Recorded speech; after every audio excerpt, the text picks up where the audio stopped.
Welcome to One Broken Mom, a podcast dedicated to raising awareness of mental health, parenting, and self-improvement. I am the host, Ami Quiriconi. One Broken Mom is not a family show. It is meant for adults and contains sometimes adult language. The topics I cover can be serious and unsettling to people. However, I do have a sense of humor laced with a little bit of a punk rock attitude. So if you're interested in real talks about real stuff by real people so that we can all get better together, well, then you're in the right place, and so welcome. Hi, everyone. Today I have with me Mark Greene and Dr. Saliha Bava. The reason I reached out to them is because, quite honestly, there isn't a checklist of to-do items when we are teaching and talking to our sons at any age about what it means to be a man or how to treat women. But that's what we've seemed to have been taught all along, that men and women alike, and that this mentality, as is so many other things that we have thought that we knew about parenting and childhood development, is flawed and destructive in many ways. And so I reached out to my guest today because a listener of my show, a mom, was feeling paralyzed by what is okay in terms of teaching her son about boundaries, consent, flirting, etc. in the wake of the Me Too movement that many of us still remember is just happening. And so I told her, I'll find the person and ask. And so through a series of events and referrals, it was suggested that Mark Greene was the man and the guy that I needed to talk to about this topic. And why was he the guy? Well, because he wrote this killer book that I have right here. It's called The Little Me Too Guide, the Little Me Too Book for Men. And I read it and I highlighted it, and there's a whole lot of markings on it and took notes on it and stuff. But it was towards the end of the book and the chapter that starts to shift from the topics that he brings up in this book to relationships, and in particular, our adult relationships. And that chapter was, as he notes in the book, was actually written in cooperation with Saliha. And I knew that I actually needed to have both of them to come onto the show and talk to me about this, because they also wrote another fantastic book, which is called The Relational Book for Parenting. And so I decided that in order to have the best episode I can on this topic is to have them both here at the same time. And in this way, I have a chance of reaching my goal for today, which is to find out how do we create the relationships with our sons that allow us to discuss topics like sexuality with them, and not just how to have sex, because that's the easy part of the sex discussion, but how to embrace the multitudes of layers that are around sexuality and relationships in general. So as I had stated many times on this show and on other people's show, I'm not the it's up to boys and men to change their attitude towards women kind of a person, or that they alone are responsible for learning how to treat women with respect. I believe there's a missing link in the relationships between sons and mothers, and that may be a very large part of the foundation that we need to start looking at how do we build there. And so I want to be able today to talk about this book, and I'd like to transition through this conversation so my listeners can carry with me how this translates into our parenting before they become men, and what kinds of shifts in attitudes in our relationships need to happen sooner. And then at the conclusion, what you're going to hear is these two fantastic people are going to tell you how you can find them, how you can get the books and the resources that they have available today. So I want to welcome both of you to One Broken Mom. Thank you. It's a pleasure to be here. Awesome. Now they are, I'm going to full disclosure, the two of them are married, which I think is pretty badass here. So while they have this professional thing, I think what you're going to see, and we were talking before the episode started, that it was important for me because they are the demonstration of what we're going to be talking about today in terms of connecting with one another and being able to share information respectfully and intelligently back and forth. And so I'm really stoked about this. Now, right off the bat, Mark, I want to jump in and ask, what was the impetus for getting this book out on the market when you did and publishing it? What caused you and that said, I have to say something on this topic? Right. Well, I have been a senior editor at the Good Men Project for about 10 years. So I began writing as a father. I have a son from a previous marriage that Saliha and I both are very much engaged in parenting with. She's been his bonus mom since he was 4, and he's now 13. So I began writing about manhood, moved into masculinity and manhood writing because I was intensely concerned about the messages, the cultural messages that my son would be receiving.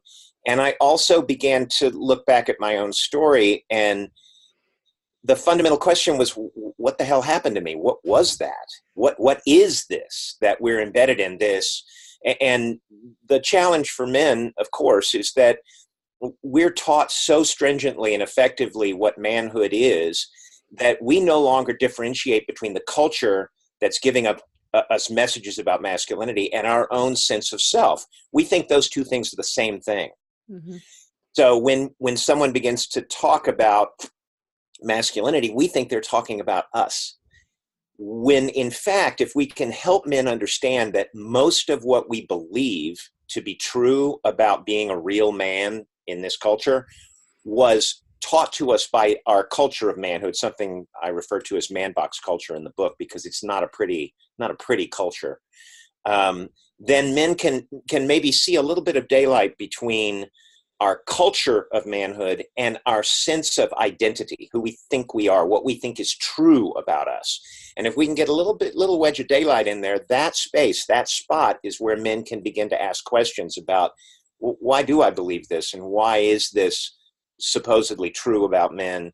And they can begin to make change. So for me, the book came out of a sort of a growing awareness over a period of years of writing about what this culture is doing to men. Then I got invited to go to California and speak to a congregation about Me Too in November of last year. And the book is sort of a byproduct of the notes for that and the process for that. And then Kavanaugh came along, and then. But the book wrote itself in about 2.5 months. Mm-hmm. It's the byproduct of years of thinking and working and considering these issues. But what I felt like I needed to do was create a book that both created some compassion for what happens to young boys and men in our culture of manhood, but also to create some accountability around what men need to do to break free of the conditioning that they've been subjected to. Right, right. Because as we all know, probably the biggest piece of the Me Too movement wasn't just the fact that women were standing up and shining a light on the abuses and the assaults that they have regularly received throughout their life, that, in some ways women just kind of say, well, that's what it means to be a woman. We're just going to, we're going to deal with that and tolerate that. And it was getting to a place of where it was no longer tolerable. And then the surprise, I think it was surprising for some people, was to see the visceral reactions against it of defensiveness and fear, this strong, that's, BS. By the way, this is an adult show. So if you need to throw out a word like bullshit, that's fine. And that's what I'm going to say. It was like, you can't believe those women. They're not telling the truth. But in the middle of it was, I called it, the silent majority of men and women, I think, but mostly men, that just didn't know how to even articulate how they were really feeling about it, because they were conflicted, and there wasn't, there doesn't appear to be a safe space to talk about the fact that, yeah, I get that that's wrong, but yet at the same time, I didn't feel like I was doing something wrong. And what do I do? And going back and forth. And so we were, it seems like the conversation was defined by the two extremes, right? The women that were out there talking about the fact that, they'd been raped, they'd been abused, they'd been assaulted sexually, emotionally, whatever. And the guys, on the other end going, you can't believe any of them, stop attacking men, kind of a thing. So I want you to talk then about, what is this man box culture, the part that kind of gagged the men in the middle, that they were fighting against kind of intellectually here. Well, when you talk about man box culture, you're talking about a concept that a guy named Paul Kivel created in cooperation with the Oakland Men's Project in the 80s. And what he did was he went into high schools and he asked boys and girls what it means to be a woman or be a man. And what he discovered that boys were telling him was that there was a very, very narrow set of expectations, but they were very strident and stringent. And they were things like, don't show your emotions, be a leader, be tough, get the girls, get the ladies, care about sports, talk about sports. That's the conversation that's okay to have. But what I like to focus on is this idea that we don't show our emotions. And what happens in this man box space, he would draw a square on the blackboard, and he would write these ideas about how to be a man. And then he would turn back to the class and he'd say, okay, so when you fail to do this, what do you get called? What's the name? And they would say, oh yeah, sissy, a faggot, wimp, girl. So what's going on in that kind of systemic daily policing and bullying about identity for boys is whenever boys seek to express authentically, emotionally, express their wish for connection with other boys, all of these things are falsely gendered as feminine. These are universal human capacities and needs. They're falsely gendered and then shamed as feminine. So in that moment, you block boys from doing the trial and error work that normally takes years to grow their relational intelligence, to grow their ability to be in relationship with others, especially across difference. You block all that off, and you denigrate girls and LGBT people. So the end result is you have boys and men who are socially isolated because they don't know how to express in authentic ways in relationships, and it is in that relating, in the back and forth of relationships, that emotions emerge. So when you tell a boy, don't show your emotions, you're basically saying, don't have deeper, more meaningful relationships. So that creates an epidemic of social isolation for men. We have a study from Cigna last year that said that 1 out of every 2 Americans considers themselves sometimes or always alone. AARP did a study in 2010. 1 out of 3 Americans 45 and older are chronically lonely. So you have this epidemic of loneliness for men. You have the denigration of women as the way that we police and shame boys. And that happens not weekly, not daily. It happens hourly when you're a boy. Yeah, what are you, a fag? What are you, a girl? That goes on and on and on and on. So you cannot help but end up with a culture where girls are essentially subject to this sort of Disney princess idea of womanhood. And when their prince finally shows up, he's likely to have contempt for them. Mm-hmm. Right, which is heartbreaking, right? Mm-hmm. So, Yeah. and one of the things that has always been a strong part, and I told you guys this is my opinion, but I it's what kind of fuels me here, which is that I think that we culturally also, here's the mom's role in this. And I take accountability because I am mom.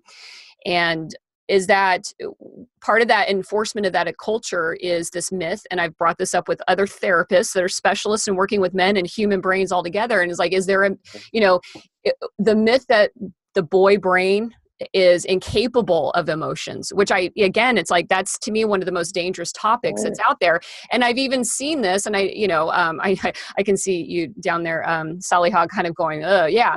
And I've asked, like, okay, can someone please finally tell the world that's another one of those bullshit myths? Because what happens then is, from a parenting standpoint, is they're there, my son's never going to get this, just go play with your dad, ask your dad. And we keep kind of farming off that parenting aspect further to men, and that we are just constantly continuing in that chain of, I have a man here whose emotions were denied, and now I've just told my son, if you want to learn about life, you go learn it from the guy that never learned it himself. And we just keep this kind of perpetuating in there. And that's why I say that, to me, there's a shift in terms of what moms need to do and what moms need to understand, and participating in there.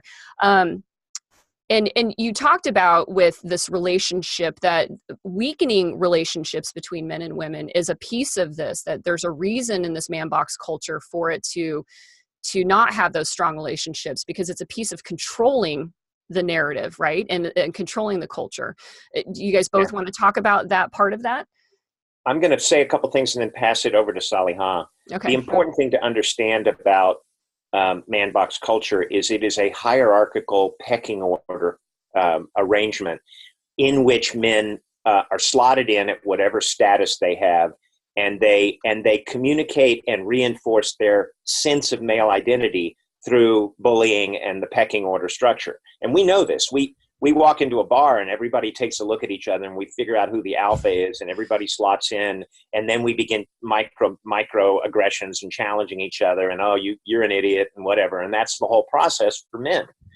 But when we talk about this mechanism which strips away boys' relational capacities, one of the primary things that gets stripped away is the manifestation and expression of empathy. And it is through empathy that when we grow stronger relational intelligence and stronger relationship capacities, we begin to create a culture of empathy in which it would be more difficult for boys and men to denigrate people who are different. And so while we teach boys don't do this, don't do that, how to be respectful for girls and women, if they don't have the underpinning of their fully human relational capacities, their ability to form rich, diverse relationships, they're facing social isolation, which is the health equivalent of smoking a pack of cigarettes a day, by the way. It'll kill you. And they don't connect in ways with even their own partners that will fully engage empathy.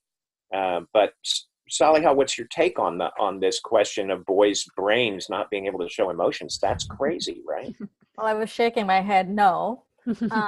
I think if we zoom out and we don't fully understand everything about the brain, I'll just say that as I'm both a researcher and a therapist, and I also critique research methodologies. So how we study something impacts what we get as a result. And that becomes the data or the stories that we then start circulating culturally, and therefore we make the culture and call it scientific. But science is not fully there yet. So if you go back, culture has and predates science. Mm-hmm. And so we need to take from both culture and science as we draw this, meaning both are evolutionary and both are coming through.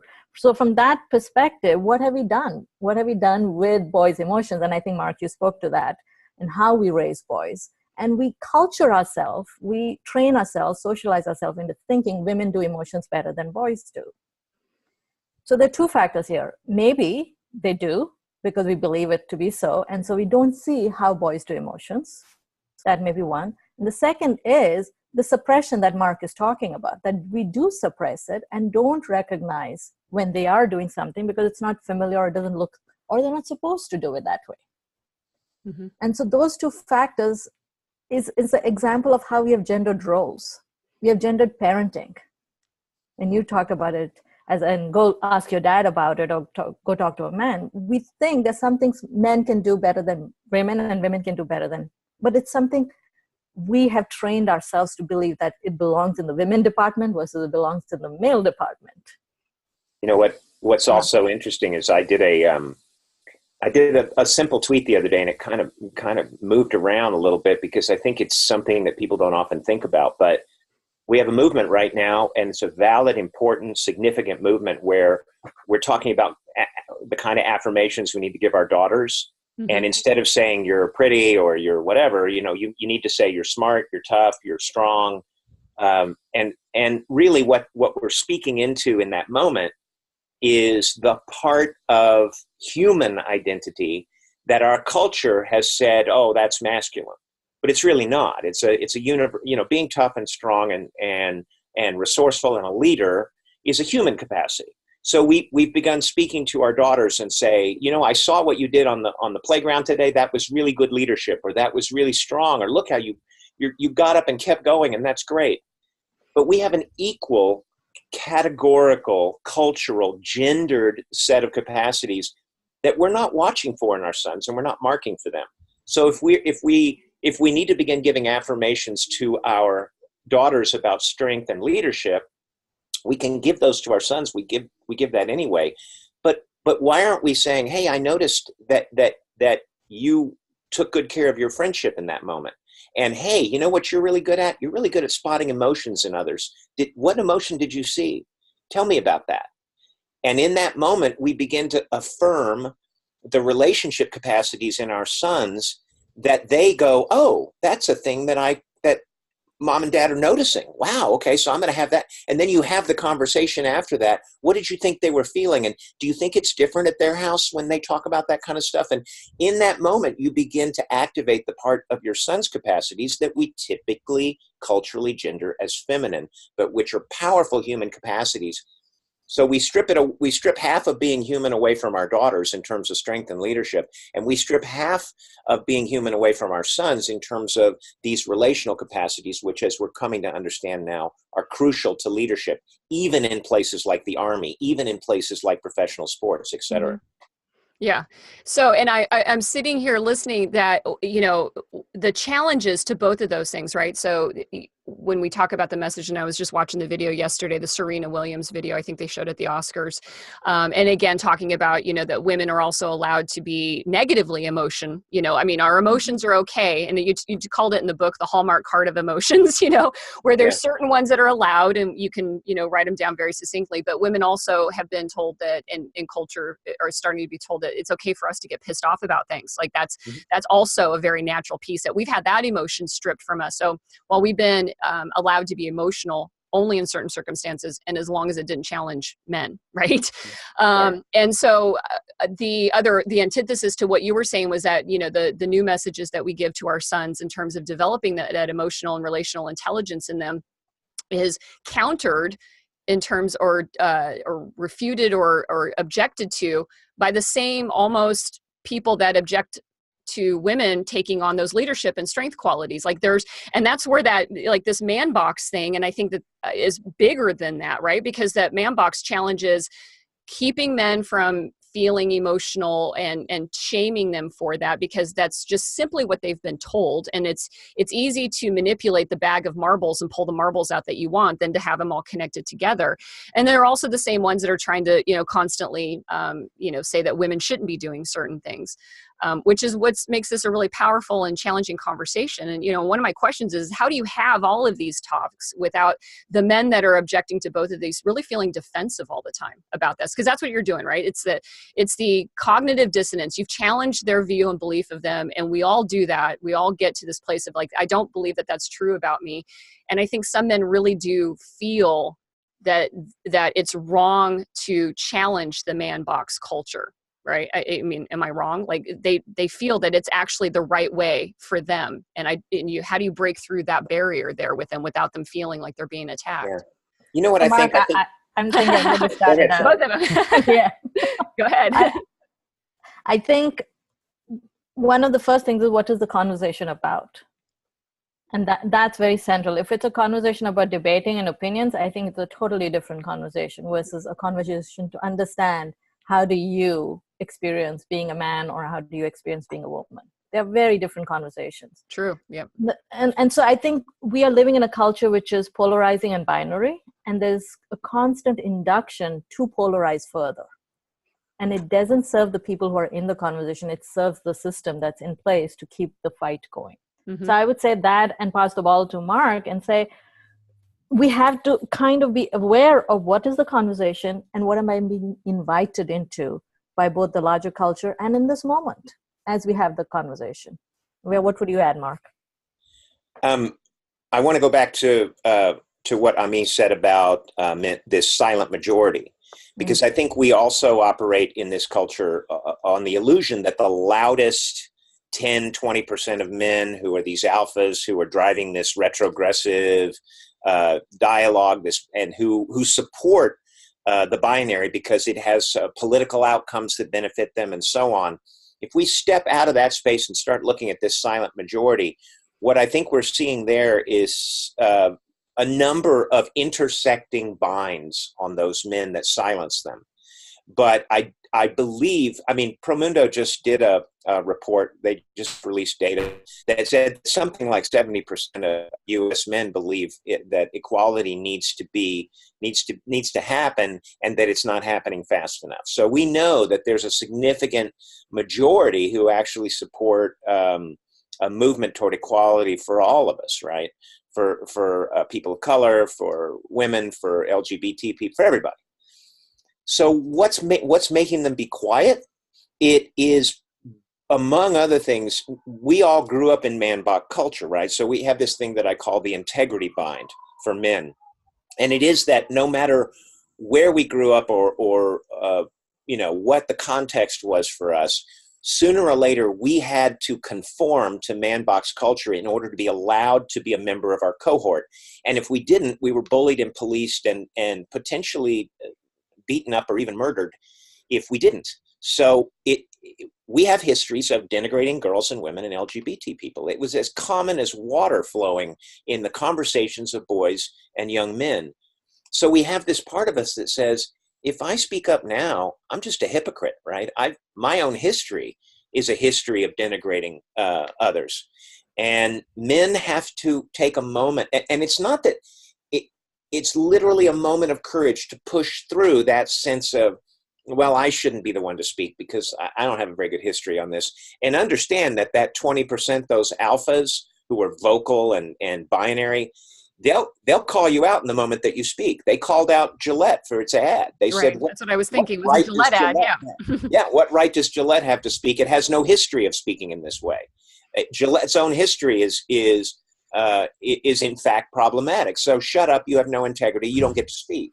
So that's part of the silencing, is this integrity bind for men, coupled with a lot of men in the middle, silent men, support these ideas for their wives and their daughters and whatnot. But if they speak up in the workplace, maybe that manager one step above them that they know is an alpha is going to then block them from the next raise or the next opportunity to work on a project or whatever. So they're fearful because we as men live in this siloed nature, right? We don't share our thoughts on these matters with the other 6 guys around the water cooler, so we don't even know what the other ones are thinking.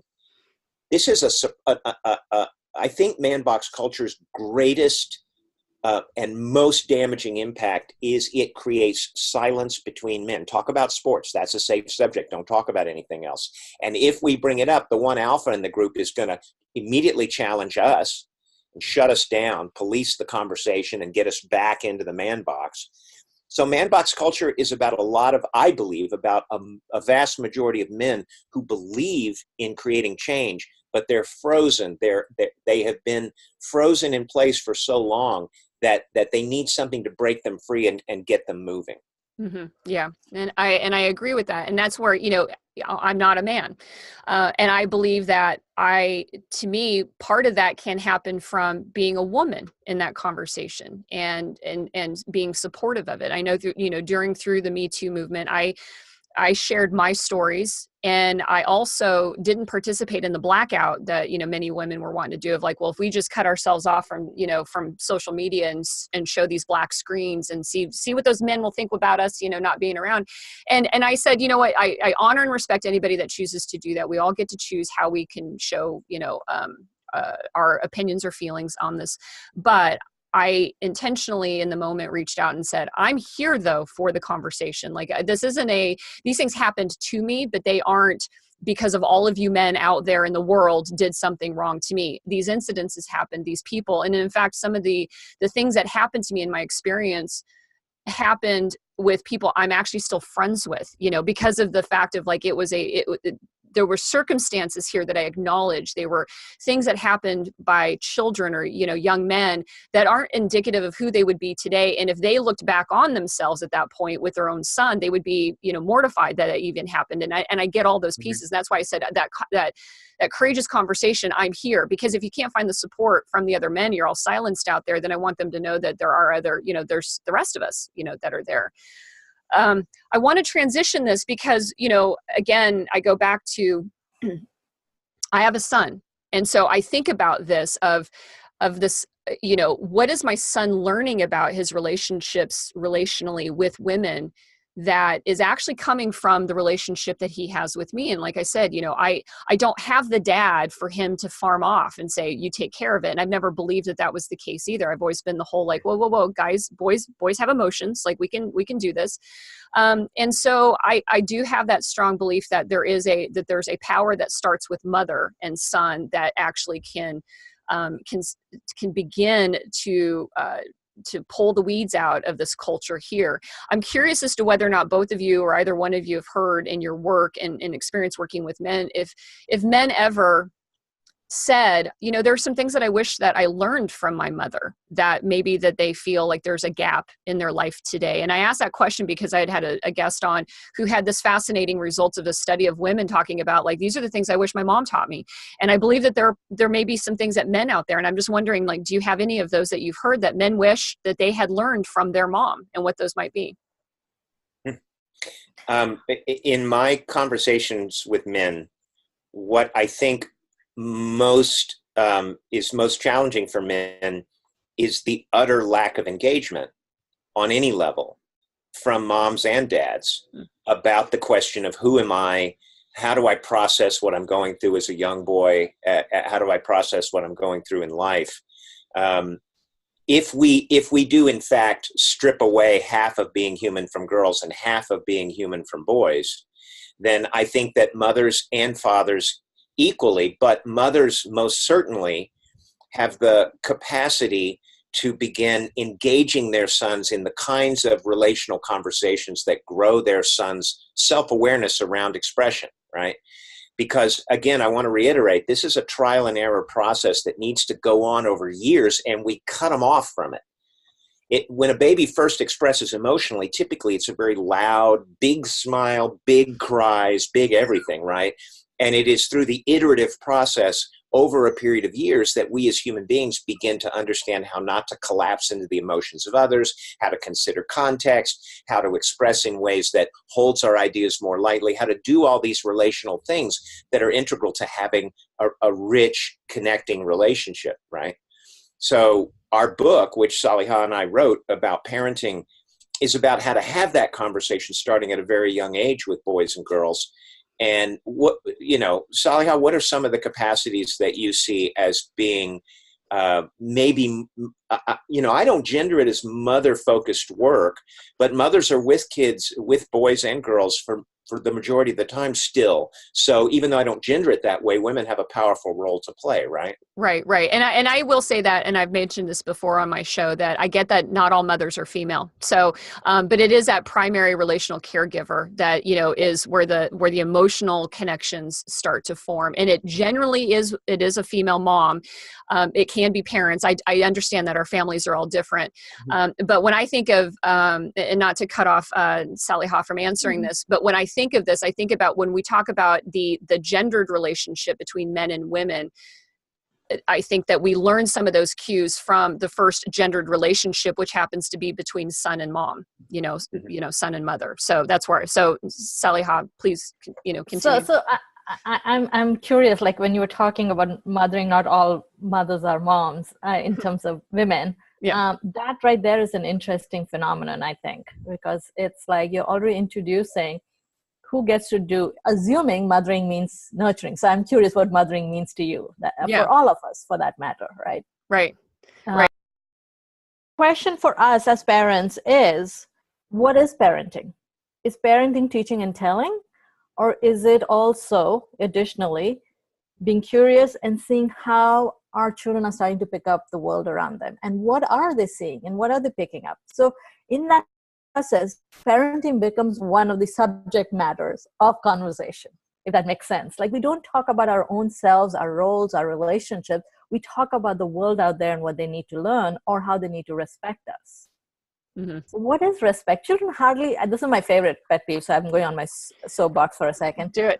Respect is such an abstract concept. You go around the culture, it means different things for different people. And we think our children, when we point behaviors at them and say please and say thank you, will automatically know that means respect. So that's one small example of we have to make those connections, and we have to get curious, how are they making connections? Right, and the respect thing, Saliha, reminds me of the how to treat women thing, right? Yeah, I want to come back to that. Let me go there for a second. Yeah, go ahead. Keep going. It comes back to gender. It comes back to how do you see mom? How do you see dad? How do you see families where there are two moms or two dads, or they're gender fluid people? And I think it's that conversation about gender itself needs to be part of that conversation. What curiosity can you bring as a parent, as a mom? And where do you stand? Because this is the hard part. Part of we think of what parenting is, we are transmitting our values to our children. So we want to give our opinions to them. But when do we start suspending our opinions or hold them as ours, and not that our children have to have it by extension that they are our children? And that's a tough one, because where does that line come in? Like when is something okay for your child to have that's different in a view or value than yours? So I don't know where were you going to go, Mark? Well, only in the sense that if we teach our children to say thank you and please, that doesn't emanate from their sense of what they value in relationships. That's a rule or an idea.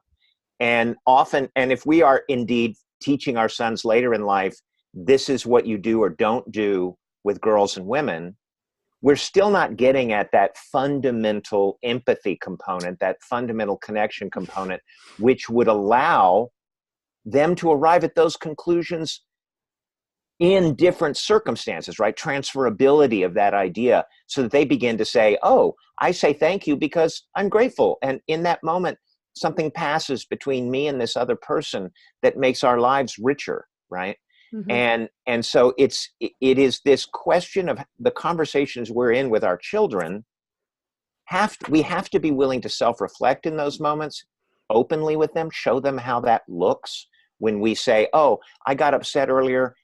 That really wasn't the right thing to do, but let me help you understand what we do now when we go back and self-reflect about that and make an apology and say, hey, it's not just the emotions you feel, and how you express them in the moment. It's what you do later to maybe make it right. And you begin to break down this process of our responsibility to each other as human beings. And that's the part of parenting that I think gets lost in the teaching, telling, get them to class on time, get them to their workshop, get them back in bed, get dinner in them.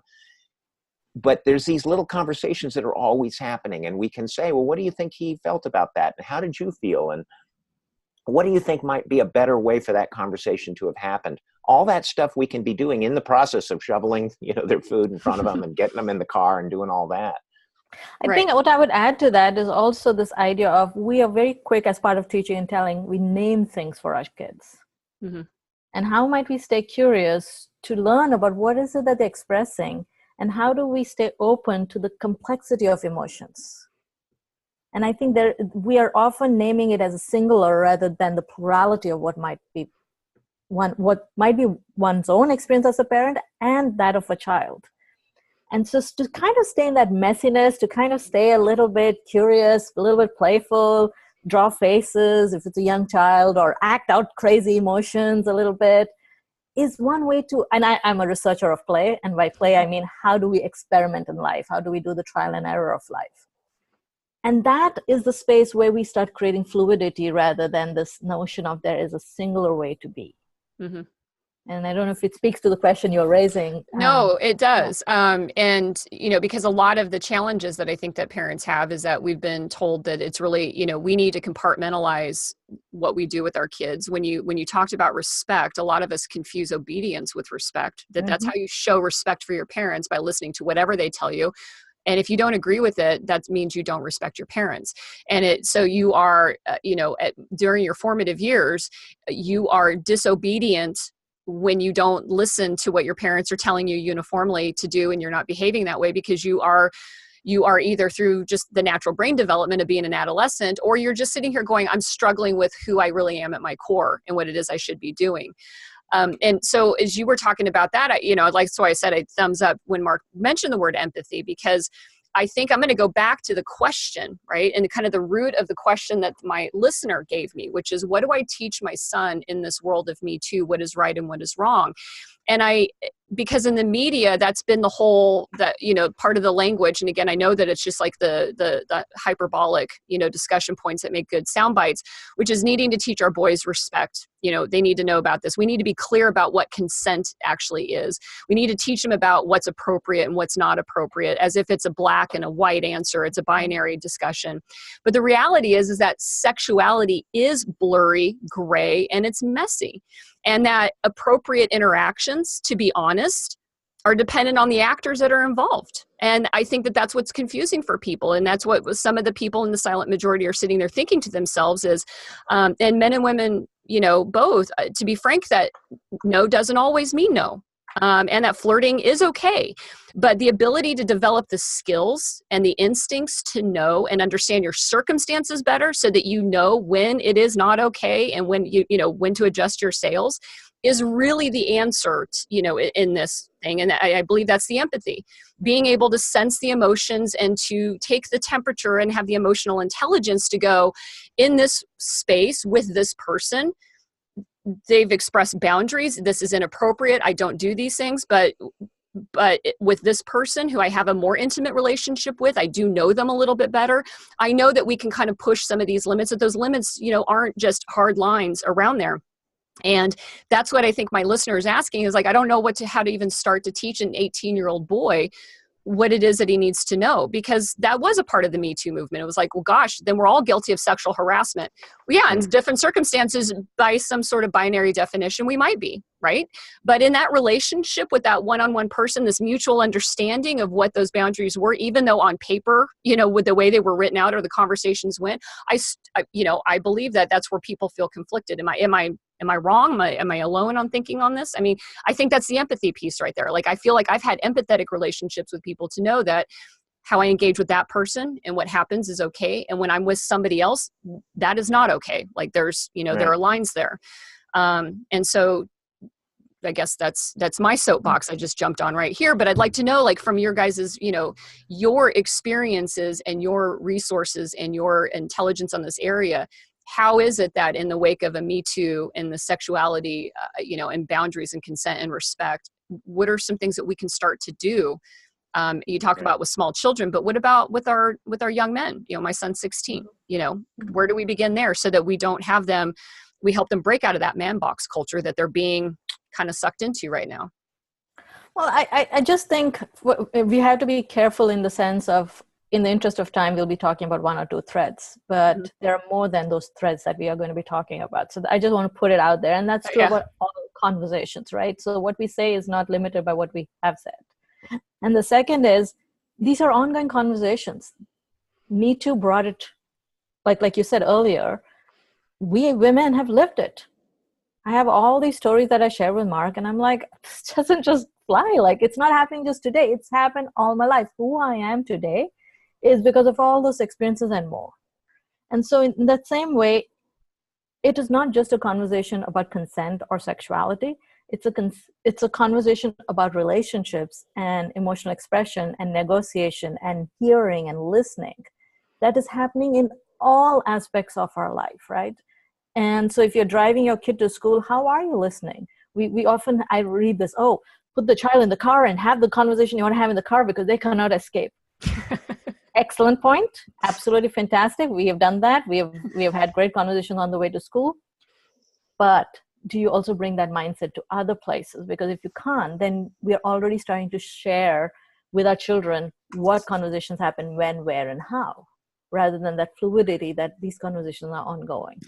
Mm-hmm. So I have some more ideas, but I want to hear, Mark, what you would add to that. Because I just want to say, sorry, I passed the ball and take it back. It's a fake. You fake handoff. Yeah. Kind of. It's coming. He knows it's coming.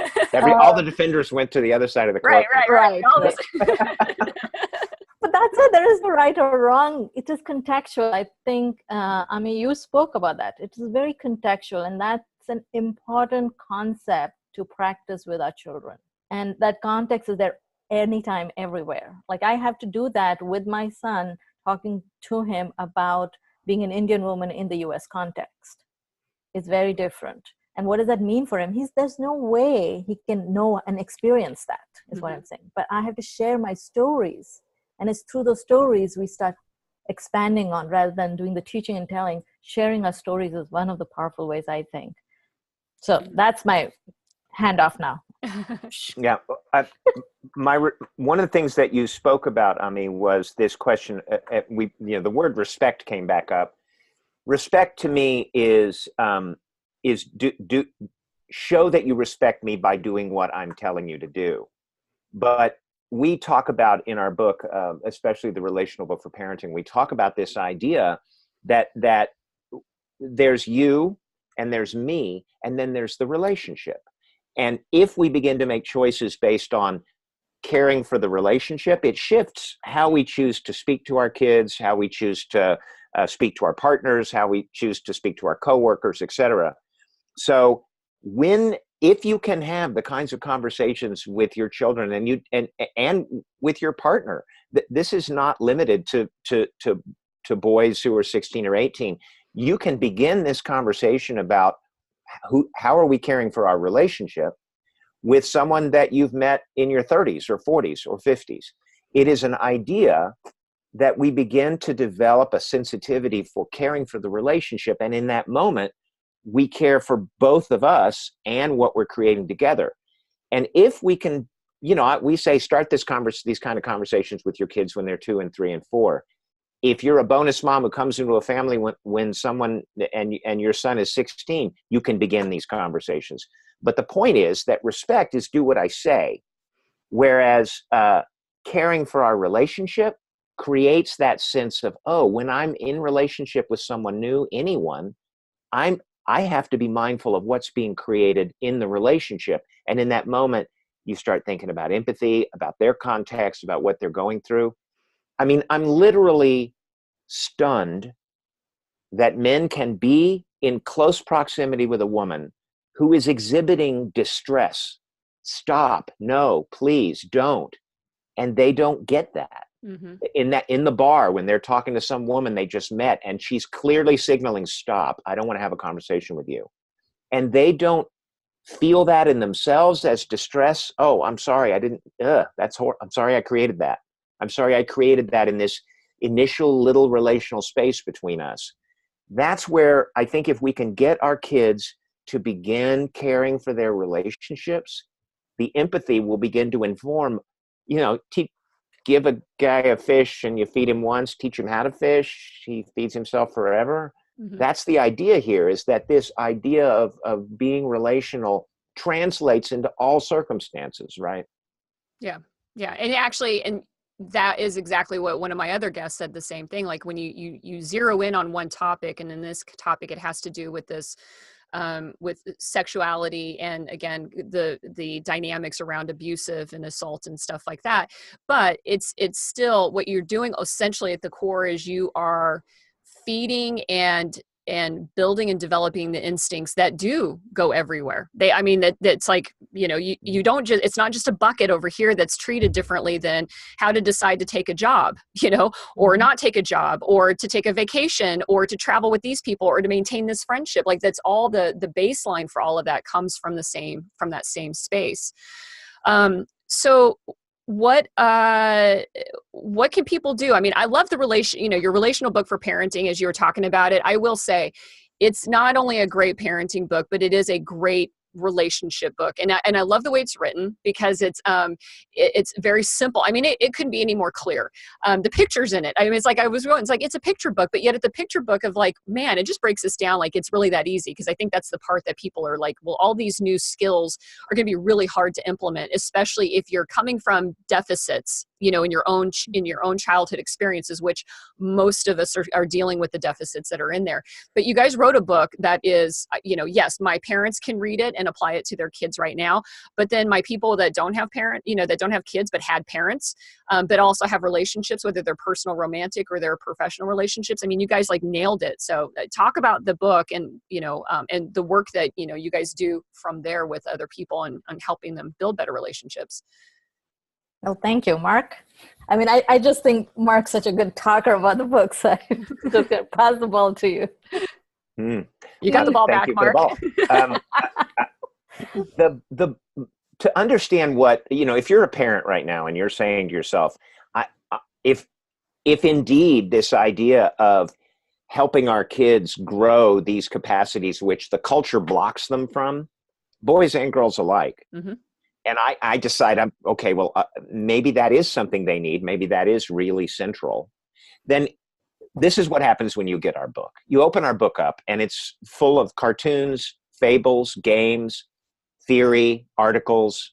All of these center around how can we become more mindful about our relationships. And I'll give you one example, how to care for the relational space. It's called Listening with Curiosity, and it works like this. The next conversation I have with my partner, my coworker, or my child, I maybe have been working with this person at the office for 10 years, or I may have been married for 15 years, or, my kid's 9. we often get into the habit of thinking, okay, so I sort of know what this person's going to say or do. I know them very well. So if I come to them with a question, especially about something that's a little challenging or whatnot, I may come in with a set of expectations about what their response is going to be.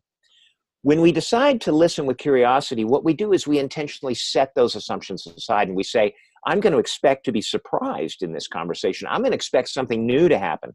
And that shifts our gaze during the process of speaking to them. I'm going to hold my own ideas about this person more lightly. So when you have a conversation with someone about something that might be challenging or whatnot, the conversation goes back and forth a couple of phrases, and you have literally maybe 10 threads that appear, right? So this thread is the one you expected, right? Oh, they're going to say this. That's where the conversation's going to go. But you have all of these other threads that are sitting there, maybe smaller, greener. These are going to be new ideas, different ideas. If we focus on what we expect, that's where the conversation is going to go. But if we look over here and say, hey, you said something about this part of the issue. Can you talk a little more about that? I'm curious about that. Or, hey, that was an interesting idea over there. We've never talked about that before. Can we talk about that? And in that moment, you open up the possibilities for what can come next. And listening with curiosity with our children is particularly powerful because in that moment, if we're going to be surprised, we're going to have to listen and not teach and tell. And so we open up that relational space. And instead of saying, this is what happened at the park today, and this is what it means, and when Bobby does that, this is what Bobby's doing, and so let's sit down and have dinner. Instead, we say, what did you think Bobby was feeling? And we step back and we listen. And in a minute, they go, oh, and they start pushing their ideas into that space. And we get the gift of what they're really feeling and observing. And maybe we have to do it a few times, but eventually they go, oh, here's my ideas. It's a beautiful process, listening with curiosity. And it's just one of the capacities that are listed in the book. So you can go through this book, flip it right open to the middle, say, oh, what's this considering context? Okay, flip the book shut and try it. It's that simple. And I think, you, I was reading about you and you called yourself a polymath, right? Yeah. I think that there's a leaf or even a book in there, which is, how do we continue to stay as learners with our children? We are very good when we are young parents, meaning there's so much to learn. But then somewhere along the line, we transfer that into, now let me teach and tell. Like we are teaching and telling them, okay, don't cross the road now, look left, look right, etc. But we're still in that learning, like we are with their curiosity. But somewhere we think we need to start preparing them for the adult world. Right. And we have to get curious. What does that mean to me? What do I mean by adult world? How much of my fears are informing that? Yeah. Right. Or what we think that we have the answers, or nobody was there to tell me how not to make these mistakes. And I want to tell that to my child, so he or she will not make those mistakes. But part of it is in the mistakes, I call it as having retakes, right? That, yeah, we don't want them to make life and death mistakes, but how do we create enough spaciousness where they can get curious about what they did, what did they learn, and how do we get curious with them about what are they learning? Right. And I think that learner mindset is what I was coming back to. Yeah. Yeah. And that is something that I'm happy to be able to do with my kids, a lot, because of, first of all, it is who I am. I mean, my brain just loves it, for good, bad, or indifferent. But I know that, my own children, one parent in their life was the teller and the inflexible.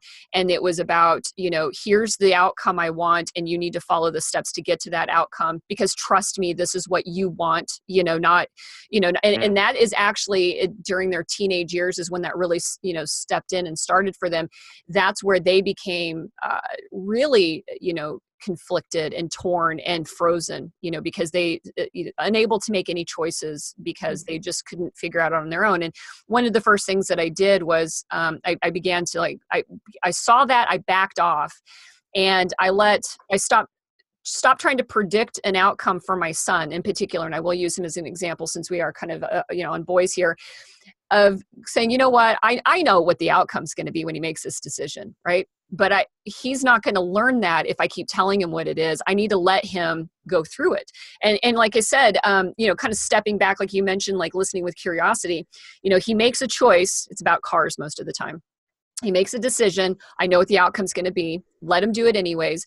And then after a while, he started, I witnessed him saying, yeah, that's what happened. Now I know not to do that. And that whole organic, you know, decision-making process, they all got formed all on their own. If you just give them the ability to foul it up a little bit, at the end of the day, it was the choice. Is this a life or death decision? You know, no, it's not. Well, then let it roll, right? Just let it go roll with it. And so I describe now the relationship with him when it comes to these things is like, and I tell him, I'm just going to show you, I'm going to tell you a little bit about my experience, what I have seen happen.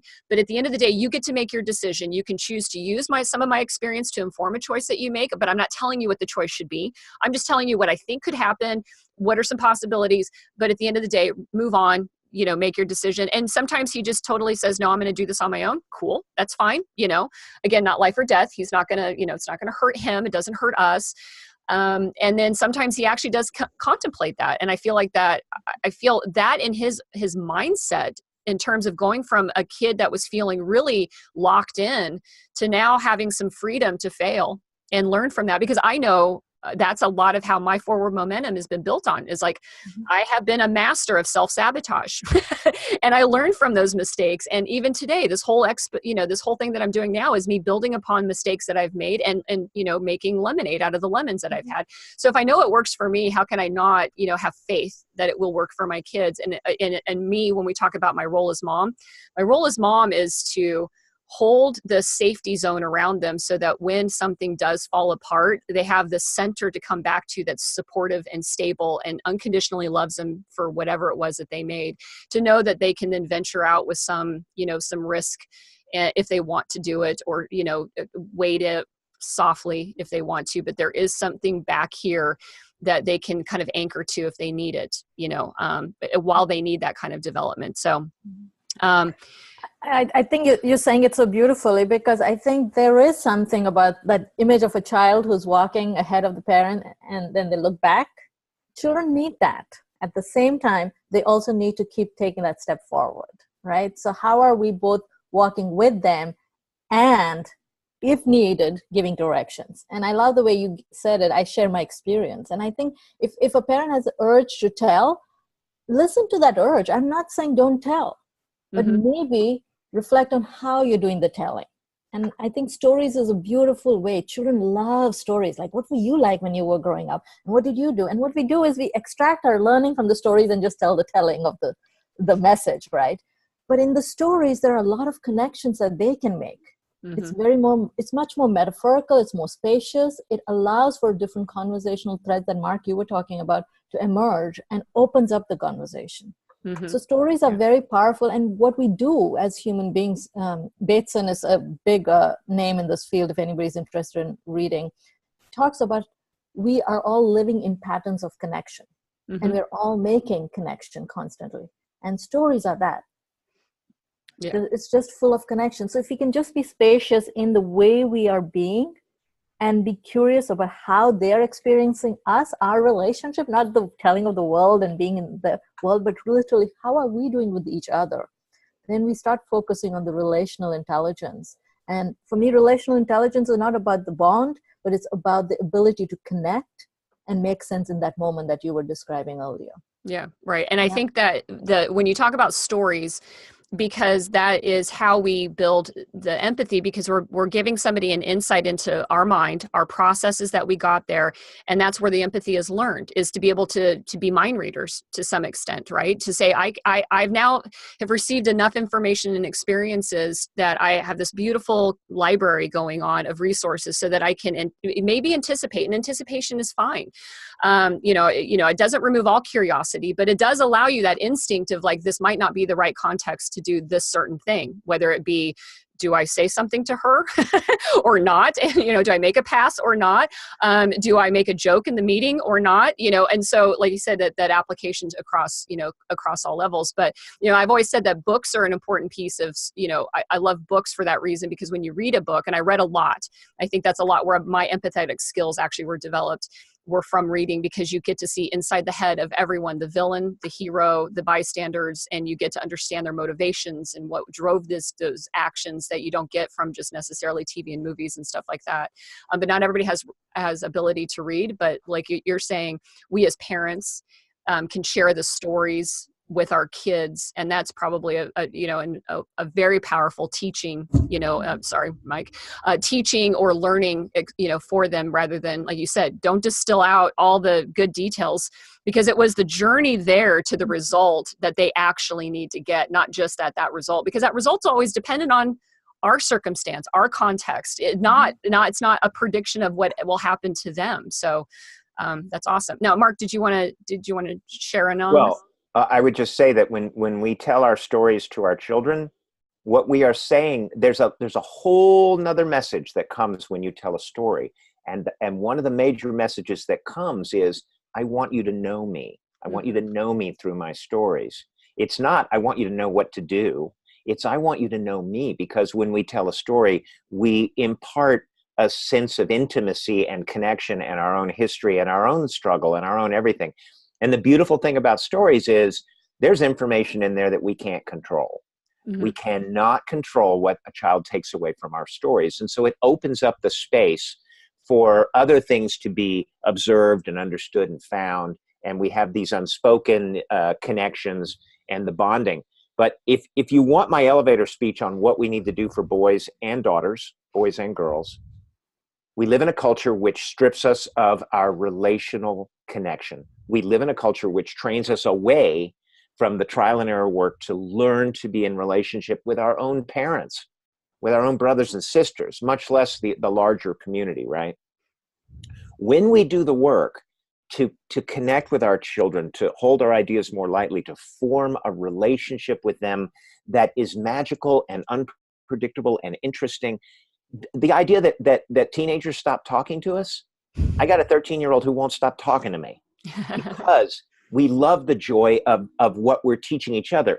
Saliha said this a while back in a video, and it's powerful. As they shape us, as we shape them, they shape us. We're shaping each other all the time. We're growing and emerging.